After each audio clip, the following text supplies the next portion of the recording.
Intervention militaire de la SEDIO au Niger. L'Afrique ne veut pas de guerre pour la démocratie, mais contre le terrorisme.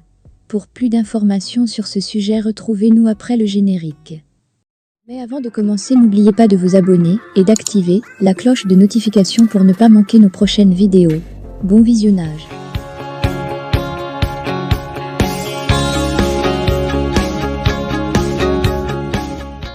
Depuis le 26 juillet 2023, un coup d'État est intervenu au Niger.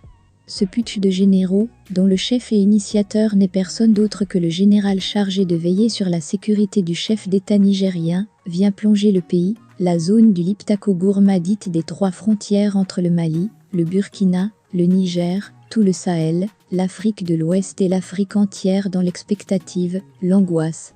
D'autant plus que la communauté économique des États de l'Afrique de l'Ouest, SEDIO, dès sa première réunion, a brandi des menaces d'intervention armée contre les militaires putschistes.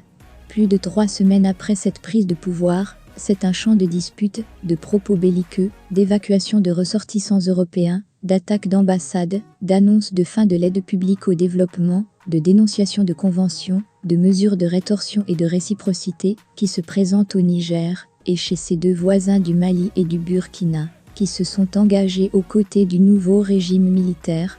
La SEDIO va-t-elle aller au bout de ces menaces guerrières? De quel soutien bénéficiera-t-elle auprès de l'Union africaine, UA, et de l'Organisation des Nations Unies, ONU? Point d'interrogation, les États de la SEDIO qui veulent réinstaurer le régime constitutionnel, légal et démocratique du Niger vont-ils demander l'aval de leurs parlements respectifs pour mener cette guerre pour la démocratie? Quel est le sentiment de l'opinion publique en Afrique de l'Ouest pour cette guerre? Que pensent les États occidentaux de cette volonté de sauver le président Mohamed Bazoum? Quelles sont les stratégies mises en place par la France, l'Union européenne, les États-Unis, la Chine et la Russie? La preuve est faite, encore une fois, que les coups d'État ne font pas avancer les pays, mais créent des problèmes. Celui du Niger est champion en la matière, car il fait planer sur nos têtes une guerre où les Africains vont s'entretuer. Voilà plus de 2 semaines que l'ultimatum de la SEDIO a pris fin le 6 août 2023. Même si les va-t-en-guerre continuent de se préparer et ont même choisi une date de l'intervention militaire, il faut dire que l'affaire est mal engagée et que le camp de la paix est plus fort et ne cesse de se renforcer. Les peuples ouest-africains, dans leur grande majorité, pensent que l'ennemi principal, ce sont les groupes terroristes et que l'instabilité politique des pays sahéliens est une conséquence de leurs actions. La SEDIO, divisée par l'intervention armée, est fragilisée par sa politique antérieure sans principe. Ce qui fragilise l'option de la guerre de la SEDIO, c'est qu'elle ne l'a pas utilisée dans les autres pays comme la Guinée, le Burkina et le Mali. Dire que c'est la goutte d'eau qui fait déborder le vase dans le cas du Niger n'est pas faire preuve de principe. En ayant traité les coups d'État à la tête du client, les chefs d'État de la SEDIO se sont mis eux-mêmes en danger, et c'est dommage que ce soit maintenant, avec le Niger qu'ils voient le péril, le risque de contagion et de perte chacun à son tour du pouvoir par coup d'État. Dans les pays en première ligne, pour envoyer les troupes militaires au Niger, il y a des problèmes pour obtenir l'aval des institutions. À commencer par le Nigeria du chef en exercice de la SEDIO, Bola Ahmed Tinubu. Obtenir l'aval du Sénat nigérian n'est pas garanti, car les sénateurs des États de la fédération faisant frontière avec le Niger sont opposés à cette guerre. Ces États ont les mêmes populations que celles qui vivent au Niger, notamment les Hausa, avec la même langue, la même culture, avec des familles de part et d'autre. Naturellement, ces populations ne veulent pas aller tuer leurs frères nigériens. Peut-on aller rétablir une légalité à l'étranger en violant ses propres lois? Voilà une question qui sera posée au Nigeria, à la Côte d'Ivoire, au Bénin, au Sénégal et à la Guinée-Bissau, qui sont les États prêts à envoyer des troupes au Niger. L'idéal serait que ces pays obtiennent un vote unanime du Parlement pour envoyer leurs militaires se battre à l'étranger, or la plupart des partis d'opposition sont contre cette intervention. Quand on ajoute que cet engagement des hommes est doublé d'un engagement financier à envoyer les militaires au Niger sur le budget national et à supporter les frais de la guerre pendant au moins 90 jours, il n'est pas évident que tous les parlementaires acceptent cette dépense extraordinaire, non budgétisée. Aujourd'hui, la SEDIO est divisée sur l'option. Des pays comme le Cap-Vert sont contre la guerre. Le Togo n'en veut pas, et le Ghana soutient du bout des lèvres, etc. Dans ces conditions, quelle légitimité aura cette intervention? De plus, elle a besoin d'être avalisée par l'Union africaine et le Conseil de sécurité de l'ONU.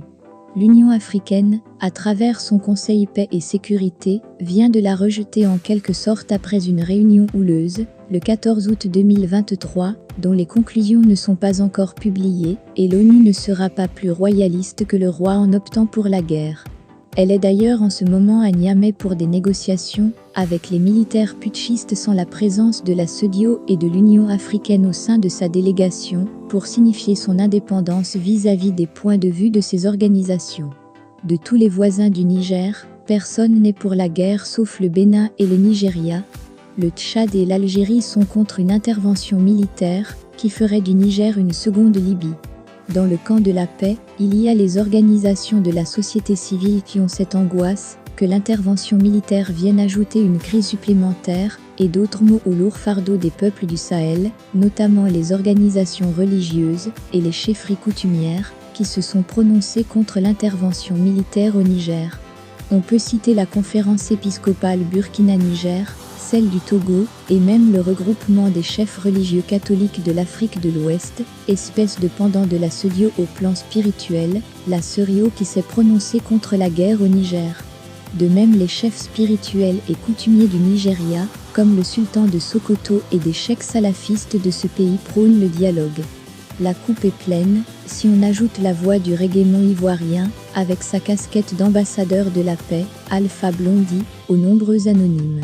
La guerre est annoncée, on a bandé les muscles, mais elle n'est pas pour demain, il y a beaucoup d'impondérables, qui ne sont pas entre les mains des présidents apeurés par la succession des coups d'État. Le Niger, objet de convoitises multiples, emmène le camp occidental à se diviser. C'est avec le dernier coup d'État que beaucoup de gens se sont rendus compte du poids géostratégique du Niger. Deuxième base militaire américaine du point de vue des investissements après Djibouti. Le Niger a 2 bases de drones à Niamey et Agadez et abrite 1500 soldats américains. Et dans cette affaire d'intervention militaire de la SEDIO, chacun joue ses intérêts et les Américains ne veulent pas se fâcher avec les nouveaux dirigeants et partir pour laisser le champ libre à la Russie et à sa créature sulfureuse Wagner. La France a encore une fois fait une mauvaise partie. Il est vrai qu'elle avait contre elle d'être l'ancienne puissance coloniale. C'est pour cela qu'elle devait se faire oublier, ne pas communiquer outre mesure, et se ranger derrière les déclarations de l'Union européenne. En ne faisant pas ainsi, elle a radicalisé la junte qui, au départ, soutenait et félicitait l'apport des troupes étrangères. La France lui a facilité le travail en l'aidant à se lancer dans le populisme, et a demandé le départ des troupes françaises. Quelle que soit l'issue de la crise, ce départ va se faire. Et en engageant des mesures de rétorsion contre le Mali et le Burkina, avec la suspension de l'aide publique au développement, des visas et des vols d'Air France, les autorités françaises donnent du grain à moudre au moulin du ressentiment anti-français. Puisque ces mesures n'ont pas été prises au début des putschs de ces pays selon le principe de ne pas soutenir des régimes anticonstitutionnels. Ces mesures sont contre-productives, car elles ne visent pas les autorités mais les populations, la jeunesse étudiante qui recherche des formations absentes dans ces pays. Par contre, les États-Unis jouent pour être toujours dans le match sans se faire des autogoals. L'Union européenne va se réunir à la fin du mois pour se prononcer sur la situation au Niger. En ne se précipitant pas, elle verra les difficultés de l'option militaire et pourra se décider s'il faut être absent du Niger et laisser les migrants africains venir en Libye et débarquer en Italie. La Russie et Wagner attendent de tirer les marrons du feu si les Occidentaux font des erreurs. Les Chinois qui, sans bruit, font des affaires ont les puits de pétrole du Niger, ils devaient achever la construction du plus long pipeline de pétrole d'Afrique sans le coup d'État. Ils ont interrompu les travaux, comme celui du barrage de Kandadji, et ont évacué leurs ressortissants. Le monde s'était donné rendez-vous au Niger pour ses ressources, mais les Nigériens restaient parmi les plus pauvres de la planète. Ce coup d'État des généraux n'a pas réussi à obtenir la reddition du chef de l'État Mohamed Bazoum qui, en militant, résiste face à son garde du corps qui a du mal à obtenir tous les leviers du pouvoir au plan national et international.